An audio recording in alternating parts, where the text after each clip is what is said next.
Ubay-ubay ka mga Davaoenyo ang nakabenepisyo sa libreng flu vaccine sa Davao City Health Office. Ani ang report ni Argil Relator. Base sa latest disease surveillance report sa DOH, gikan January hangtod November 25 karong tuiga, miabot na sobra 193,000 ang natalang flu-like cases sa nasud. Diin ang una ang Davao Region nga dunay kapin 27,000 cases. Busa ang Davao City Health Office mihanyag og libreng flu vaccination nga gipahigayon sa People's Park adlang Huwebes. Si Tatay Herman, 54 anyos, uban sa iyang asawa, milinya gayod aron mo avail sa libreng flu vaccine. Importante gayo daw nga malayo sa flu. Ilabi na karong pausab-usab ang dagan sa panahon o dili na sab required ang pagsuot og face mask, ilabi na sa mga panagtapok. Para sa kuha lang is para safe pod ta sa mga flu.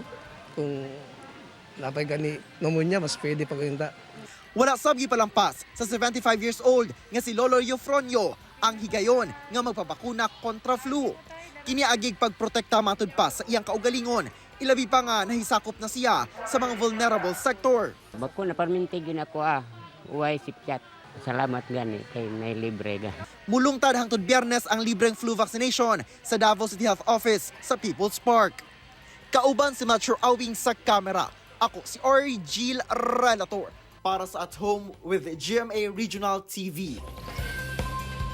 Mga kapuso, nakita din karon sa Eusebio Bulaong Public Terminal sa General Santos City. Karong adlaw, ginalauman nga daghan sa ato mga kapuso ang manguli sa ilang tagsa-tagsa ka lugar alang sa pagsugat sa bag-ong tuig kauban ang ilang banay.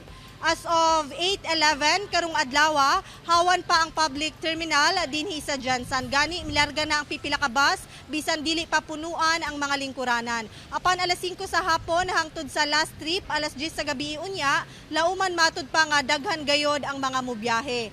Busa aron dili mahasol sa pila, binta matud pa nga mobiyahe na samtang sayo pa og aron malikay sa heavy traffic matag rush hour. Samtang wala gihapon kabag-uhan sa schedule sa biyahe sa bus, alas 2 gihapon sa kabuntagon ang first trip og alas 10 sa gabi ang last trip og hangtod lang alas 7 sa gabi ang non-stop bus trip padulong sa Davao City. Amping sa biyahe mga kapuso og advance Happy New Year.